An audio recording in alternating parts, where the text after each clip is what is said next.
Hello everyone, welcome back to the channel. Welcome back to the Music Dungeon with me, Mac Plays Banjo. And welcome back. I am not dead. I bet a bunch of you guys think that I am dead in the ground. I bet you think that the Roy Clark fans finally got to me. Well, there have been a couple close calls, but not yet. I know it's a little surprising, guys. Videos, multiple videos, sometimes every single day for like 2.5 months, then nothing for a week. Crazy, right? Well, I had a very busy week last week. First up, I got the flu, and then a death in the family, and then also basically like the busiest work week of the entire year so far. So in between work and funeral arrangements and throwing up, I couldn't quite find time to make and edit videos, which is a real bummer because I really wanted to put one out every day. But that's okay. We're back at it now, and we'll be resuming the old schedule now that it's a little bit less hectic and vomity around here. Anyways, what are we doing today? Well, we've had quite a few requests for Mr. Danny Barnes, a review of his playing, and we will be getting to that. But first up, I found these videos on old YouTube. Danny Barnes, How to Play the Banjo Part 1 from 15 years ago. So I thought it'd be fun if we checked out these videos, how to play banjo, and see if we could learn some stuff, because that's what this channel is all about, is how to play banjo, right? Sort of. I mean, there are educational aspects if you squint. But yeah, we're gonna check out these videos today and see what we can learn from Mr. Barnes. I'm gonna see if I can learn some things about playing banjo from him. I'm gonna see if you can learn some things. And yeah, anyways, let's get right into it. Hey, my name's Danny Barnes, and what we're gonna learn today is we're gonna learn how to get a sound out of a 5-string banjo. A sound. Boom, done. I'm learning. Okay. So this video is just for super beginners and just wouldn't even really I'm not just a beginner, I'm a super beginner. Okay, let's know which end of the banjo to hold or anything. It's just super basic, essential, elemental information here. So we're gonna just go over a few of the mechanics of the banjo and kind of what makes it work. And if you get your hands on one, kind of some stuff you might want to know about it to kind of keep it going where you can get a sound out of it so you're not like fighting the banjo to get a tone. But the thing about a banjo is this head is movable, and that's kind of one thing that kind of differentiates it from other instruments is these brackets, these bolts around here kind of move the head up and down. So starting the lesson up with setup. That's not generally it's not generally where I start when beginners come to me for lessons. I'm like, all right, first up, head tension. Nah, I'm kidding. I'm curious where he's gonna go with this. If you find a banjo or you buy one or somebody's got one they can loan you, you may want to kind of look at the top because roughly speaking, you sort of want this area here to be kind of flat. When a banjo sits around for a long time, this head will get loose and the bridge will kind of sink in, and it'll deaden the tone and also lay the strings down on the fingerboard where you can't play it. And so that's one thing to kind of look for. You kind of want to get this, this head kind of should be sort of flat there. Another thing about it is you don't want the action to be too awful high. By action, yeah, I don't know why he's starting with setup. Usually when a beginner comes to me for lessons, I'm like, okay, well, the strings are tuned G, D, G, B, D. That forms a G major chord. So if you just strum this, then you have your first chord. I'm not like, all right, action and head tension. That is definitely something to look at if you're going to buy your first banjo. I don't know. It's just a strange thing to start off with in a beginner video. I mean, how far the string is off the fingerboard. If the banjo's not adjusted very well, sometimes the strings can be really hard to push down, and that can be kind of discouraging because it's hard to play with the left hand, and also it'll pull the banjo out of tune because the strings are very far off of axis. So like a kind of a rough gauge, if you can measure from the top of the 12th fret wire to the bottom of, say, the 4th string, it'd be about 1/8 of an inch or something like that is a pretty good action for it. Another thing you can do just to check the relief in the neck, the bow of the neck, because as these things sit around with the tension on the neck, eventually the neck will start giving and they'll pull, and that makes the action really high and makes them hard to play as well. Mostly banjos will have what's called a truss rod, which is it's a bar that's in the neck that counteracts the string pressure. And just so you can check sort of if it's adjusted, if you hold, say, the 3rd string down at the 1st fret and the last fret, it makes a straight edge, and you can see how far that string rides off the neck there, off the fingerboard. It should be just about a business card width, or you should just get a little bit of a gap there. There needs to be a little tiny bit of relief in the neck, or the string, it'll rattle. And but if it's too far, if it's bowed out where it's a big dish, then the strings will be all out of tune. It won't play in tune up the neck, and it'll be difficult to play. Also, I think this is just a setup video disguised as a how to play banjo video. It's a good setup video. Like, this is very, very valuable information, and he's explaining it really clearly. It's just, I don't know why he's starting with it. If this string just lays flat across there and you don't get I think it's about like a business card width, and about the middle of the banjo is a pretty good relief for it. If you know, it's pretty hard to find someone that knows how to work on a banjo. Typically in a guitar store or something like that, they'll know guitars really well, but they won't know that much about a banjo. So a lot of this stuff is available. There's a website called Banjo Hangout. Yeah, I would not take my banjo to just like a guitar center for setup work. Definitely try and learn enough so that you know how to do it yourself if you're serious about it. If you don't want to spend the time learning about it, then take it to someone who actually knows banjos, or like another good banjo player who's had experience taking them apart and doing setup on them. Don't just screw around with it if you don't know what you're doing, because you'll break it. But try and get someone who actually has experience with banjos, because the guitar guys, like, a lot of the times they won't do super great work on banjos, because the setup is similar enough to give people with guitar experience enough confidence to do things that aren't actually good for banjos. It's just similar enough to be dangerous, is what I'm trying to say. So try and get someone with like actual experience with banjos to work on your banjo. .com, and there's a ton of information, and there's a magazine called Banjo Newsletter that has a lot of banjo setup information in it. The point I'm making is you kind of got to get a banjo that's sort of in the ballpark adjustment-wise, because otherwise you're fighting the banjo and it won't sound right, or it'll be hard to play. And sometimes it can be discouraging where it's actually the equipment and not the operator. But anyway, so so you kind of get it set up where, you know, if it's... Which is why you should not buy your first banjo from Amazon. Don't get one of those super terrible, no-name Chinese brands for like $140 off Amazon. It's gonna suck, and no amount of setup work is gonna make it not suck. Just spend a couple $100 on an actual decent beginner banjo, and it won't make your fingers bleed to play, and it'll actually sound okay. And you'll have a lot easier time learning. Just take a few extra months, save up the money, and get an actual good beginner banjo.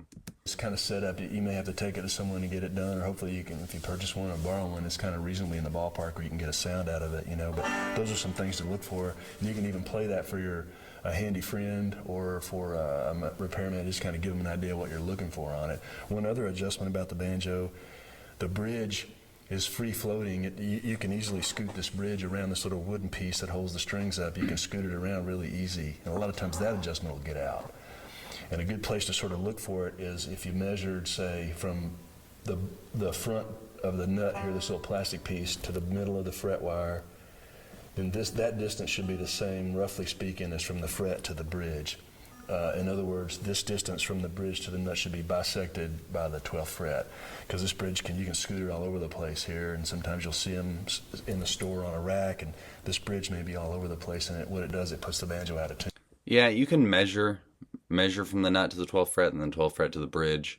That works. I dislike that because harmonics are way easier and way more accurate. But I guess for a beginner, that may be easier than like trying to match the harmonic to the pitch. So I always used to hate it when people said to measure to get the bridge placement, but I kind of see the merit now, because a lot of beginners aren't going to be able to figure out like how to match the harmonic tone to the fretted tone on the 12th fret. If you don't know what I'm talking about, that's fine. Basically, if you do the harmonic note or the chime, which is just resting your finger over the string instead of pressing it down on the 12th fret, that should be the same note as when you fret it on the 12th fret. And if the bridge is in the wrong place, then when you fret it, it'll be too sharp or too flat. So the harmonic note will be accurate, and then the fretted note will oftentimes be a little bit wrong unless the bridge is placed correctly. So you just move the bridge around until those two notes are the same, and that's how you get the proper bridge placement. But for a beginner, you can also use the measuring thing, because that will probably be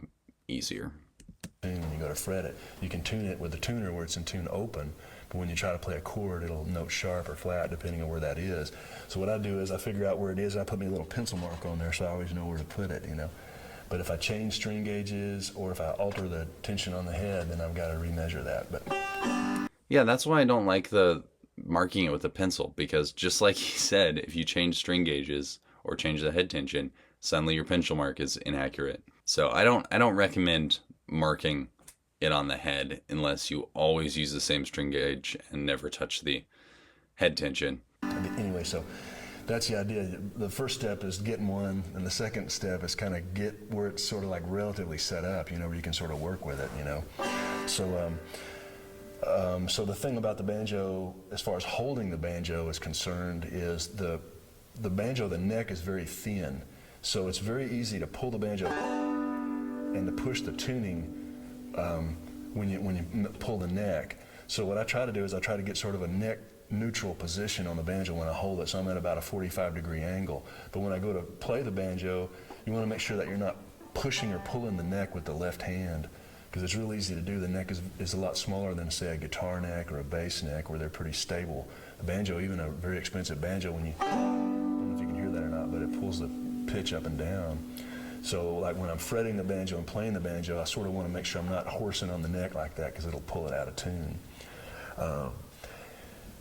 As far as how the banjo's tuned, easy thing is strings. It's easy to figure out the string numbers because it's a 5-string banjo. It's got this weird little short string, and that's 5. So we're counting 5 on the top. So it's 5, 4, 3, 2, and 1 is the way the strings are numbered. The little short string is 5th string. I keep that straight because you don't see a string in the middle of a neck on a common instrument, so you remember that's the 5th string. So it's 5, 4, 3, 2, and 1 going towards the floor there. So the string that's closest to the floor is the 1st string. 1st, 2nd, 3rd, 4th, and 5th string.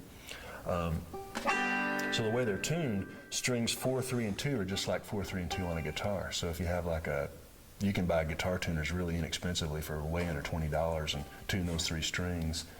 The way the 5th string is tuned, it's a G, which is if you held the guitar at the 1st string at the 3rd fret, that would give you that G. It's an octave above this G. The 4th string is tuned just like the 4th string of a guitar. That's a D. The 3rd string is tuned just like the 3rd string of a guitar, which is also a G. The 2nd string is a B, just like the 2nd string on a guitar. And the 1st string is D, which is like the 2nd string of a guitar held down at the 3rd fret. It's a D, 2 frets lower than the standard E on a guitar. So the strings again are G, D, G, B, and D. It makes a G triad. So you got some notes that are replicated. You have 2 Gs, you got 2 Ds, and a B. So what you get is, you get a G chord by just strumming the banjo. So you're already halfway home there. So that makes a chord for you already. So you can chord the banjo with just one finger by going. I'm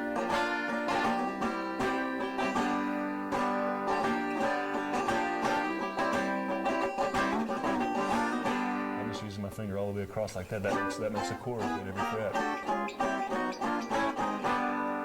So again, when you go to fret the banjo or note the banjo with the left hand, you want to make sure you're not tugging on it, because it's real easy to pull it out of tune that way. The other thing about it is if you squeeze too hard, that'll pull it out. He's talking about like pulling the neck accidentally. I never had any issues with that. Did any of you like struggle with pulling it when you were a beginner? So I don't think I ever like pulled it accidentally.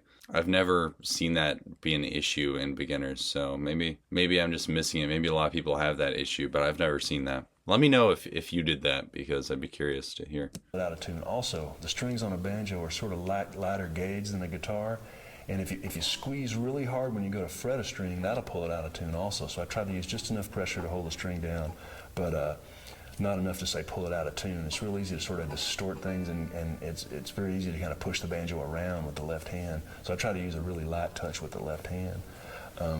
What I do, a kind of a good little rule of thumb, is if you line up all your fingers on the 4th string at a different fret, that kind of gives you an idea of what the left hand should look like. In order to do that, the thumb has to be in the back of the banjo like that, and I got it straight and the knuckles not bent, and then I line up each finger on a fret. And that's just a good little way of checking to see if I'm holding the banjo right. Now these knuckles are parallel to the strings here. I got space between all my fingers, and I'm using the very tips of my fingers down here on the left hand. So this is kind of a really good way of holding the banjo. I'm not tugging it. Matter of fact, I'm sort of squeezing it between my fingers like that. But what I want to make sure I'm not doing is I'm not pushing the banjo neck up or down or pulling it or tugging it, because that'll pull it out of tune. So I keep it. This is really nice. nice and light, and I'm not tugging on the banjo, and I note right behind the fretboard each time I put it down. But this is a good way of just kind of checking. There again, my thumb's in the back of the banjo, straight down. This knuckle's not bent. I don't have my thumb high like that. I got it down. You know, you don't hold it like a golf club, like you're gripping it. You hold it down like that so you don't move the neck. So anyway, that's a really good little way of checking to make sure you're holding the banjo right. I think that was really good. That would be a fantastic first lesson to watch if you were just trying to get into banjo a little bit. All the setup stuff, I don't know if I would start with that, but I think that's totally valid, especially if you're looking to buy a banjo. You need to know some of that so you don't get, you know, like a crummy $140 one off of Amazon. But that was a really good beginner video. I'm surprised I've never seen that before because I thought I had watched every instructional banjo video on YouTube back in the day. But anyway, that was really good. I'm curious to check out this guy playing now because he's clearly a good instructor. So let's just check him out playing some music. Oh, he has a course with Peghead Nation, huh? Okay, let's check this out. Get it while you can.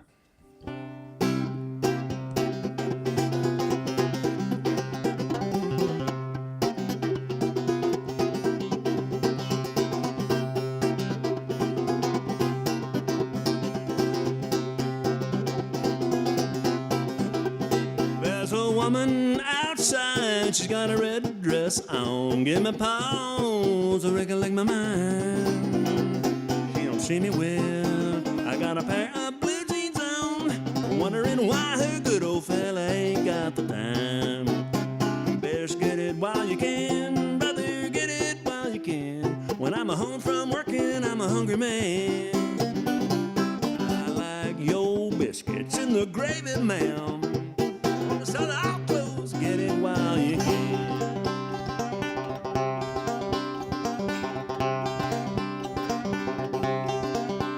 I left home for to make my way, seeking fortune, what do I find? Got a pickup truck on blocks, and my lid load chain to lock. I got my head in hand, standing in the welfare line. Just get it while you can, get it while you can. When I'm home from working, I'm a hungry man. I like good biscuits and the gravy, ma'am. And before the store close, get it while you can. Let the banjo play.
Thinks I'm out to underhand, 'cause my car don't.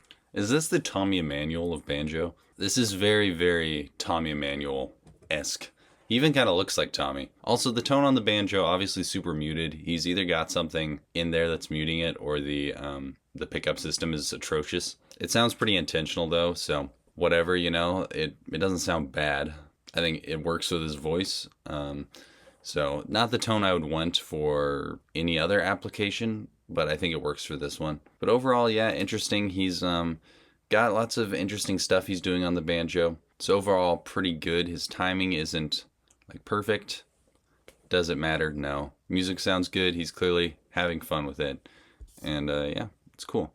Don't shine when I drive. I ain't never draw today, a single day of vacation time.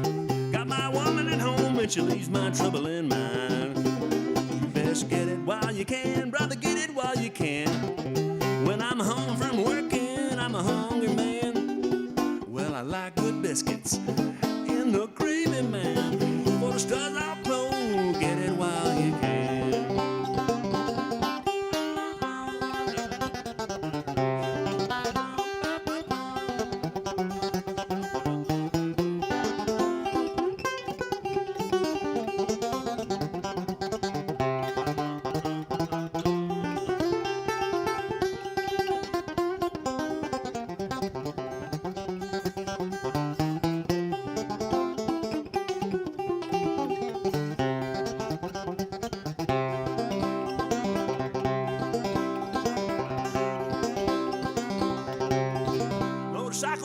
gun like greased up lightning. Yeah, he's definitely the Tommy Emmanuel of banjo, stylistically. Very, very similar to a lot of stuff that Tommy does. Also, playing a bellbird banjo, I think. Yeah, I'm pretty sure it's a bellbird banjo. Interesting, because I don't think I've really seen anyone play one of those except for Bela, Australian banjo company, I believe. But yeah, this is nice. Is this perfect technically? No. Is he doing anything crazy and new and innovative with the banjo? I mean, sort of. The strumming is cool. I also don't think the strumming would work without this muted tone. It sounds really good with the muted tone.